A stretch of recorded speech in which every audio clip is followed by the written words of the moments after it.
Greetings, YouTube. This is going to be a tough video to make because there are two sides whenever compensation hits.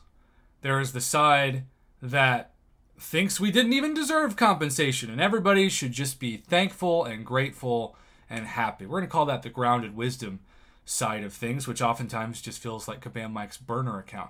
The other side of things is people that Kabam can't make happy no matter what. Like, they're going to complain about the compensation no matter what.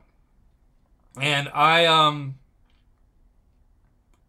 don't support that side either, because I think there's got to be a balance between being grateful but also being critical. My channel tries to strike that balance daily, weekly, sometimes hourly. With that being said, this compensation is very confusing to me overall. And some of you couldn't be happier with the compensation, especially you Throne Breaker and Wallet Breaker players, because your 6-star Nexus surely gave you someone great like mine did. I mean, if you missed mine, I got to awaken. I had a choice between awakening my 6-star Hitmonkey and 6-star Spider-Man 2099. That's amazing, right? But when you step back and you think about why we got this compensation in the first place, this wasn't because we didn't have a chance to open 6 stars. This was because of an input issue. Input issues that for 8+ months broke the game to the point that you were dying at a record rate in Alliance Quest, in Alliance War, in General Quests, in side quests, certainly even now with people's devices being broken and things like the Eternity of Pain. So the compensation that I expected more than anything at the heart of this issue was literally non-existent.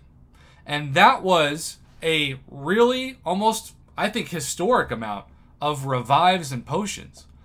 And you might argue, well, the glory that they gave us takes care of the Alliance Quest and Alliance War side of things, plus they gave us that compensation every Wednesday for 6 to 7 months. And if you're going to make that argument, so be it.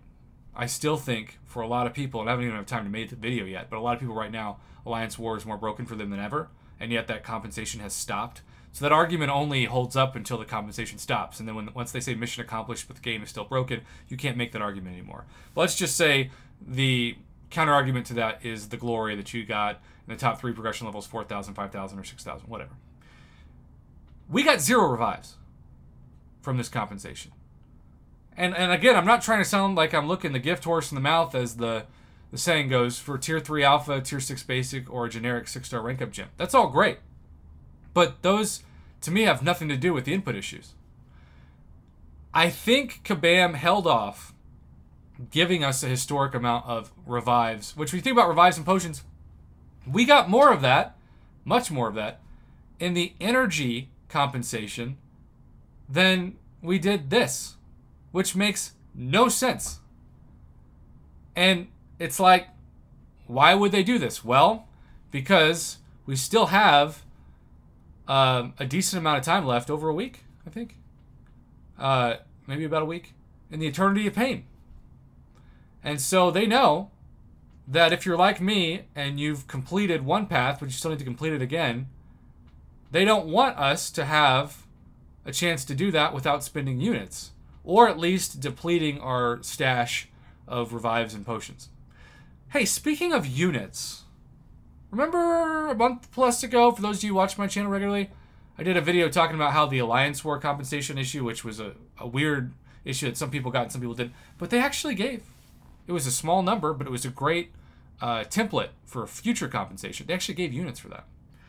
So I would argue, and this would have been an amazing gesture right before July 4th weekend, I would argue the best way to give people compensation is to give them units.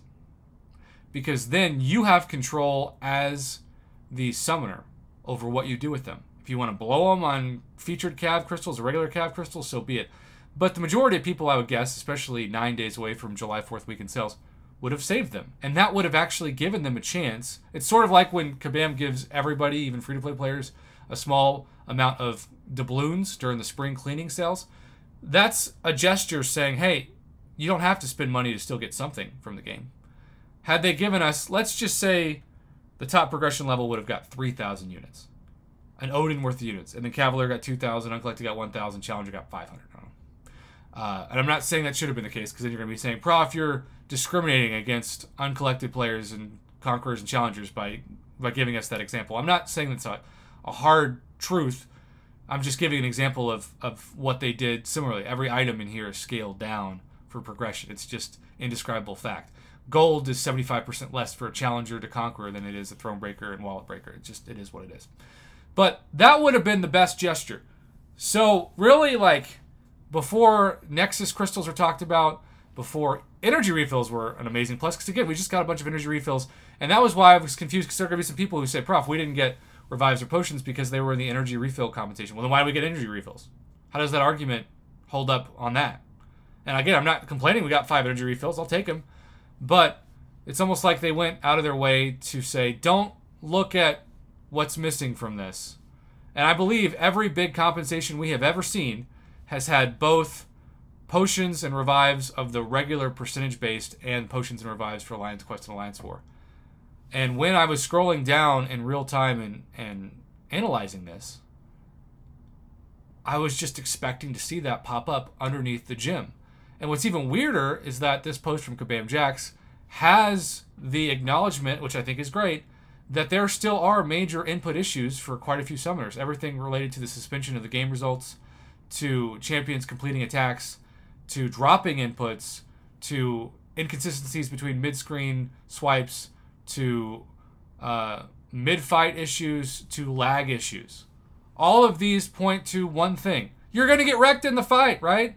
If that happens to you, the fight's not going to be completed, or you're going to take hits and be knocked out, or even if you win the fight, the hits that you take are going to make you lose major health. Like, all of these things are justifications for additional, and I'm talking about historic. I'm talking about at least 20 to 30 revives, right? That's over the course of 8 months. And don't tell me that it wasn't over the course of 8 months, because Kabam Jax says in the first sentence of this forum post, we have worked to address our game-wide control-related issues over the last 8+ months. Also, I'm not trying to spike the football here, but screw you people who said for months that I was making up the fact that this compensation was promised us. I was not trying to get clicks on my videos. I was not trying to get people's hopes up. I was simply keeping Kabam accountable for what they told us going back to 8+ months ago was going to come once the game was fixed. I was just taking what they said and holding them to it. So, it's always amazing to me, and this is the hardest part about being a YouTuber. You have people who are just nasty to you and say the worst possible things, sometimes even death threats, because they think you're ruining the community. And then when you turn out to be right, crickets. There aren't apologies. They just like etch-a-sketched and shook their own memory up and have denied that they've written comments. And that's like 1% of 1%. I know there are people who say, Prof, ignore those people, don't even give them a time of day. But I think those people need to realize if they're watching this, like, you are hurting the community more than anything by making threats to content creators because you think they're stirring up drama. And then when they turn out to be correct in terms of what is deserved and promised, there isn't an apology. It's just, oh, well, I forgot I ever said that. So I know it might be a weird way to end this video, but I had to say it, and I had to make sure it was in this video. So there you go. Let's make sure this video doesn't get to 10 minutes to avoid those pesky triple ads that can now are quadruple ads. I don't know what YouTube's doing. It feels like there's more ads than ever. So sorry if you have to skip a bunch of ads with my videos. I try to keep them short, but I also want to get in the information that I want to get in. 99% of the time, they're under 10 minutes. Like 75% of the time, they're under 5 to 6 minutes. So hopefully that makes your day a little bit easier to grasp. Units needed to be in this. Potions and revives needed to be in this. The fact that they weren't remains to be confusing to me, and I think it would have gone a long way to getting players' trust back before they spend money on July 4th to give people units so that they know that they can at least have something guaranteed to open on July 4th weekend if they just saved the units for 9 more days.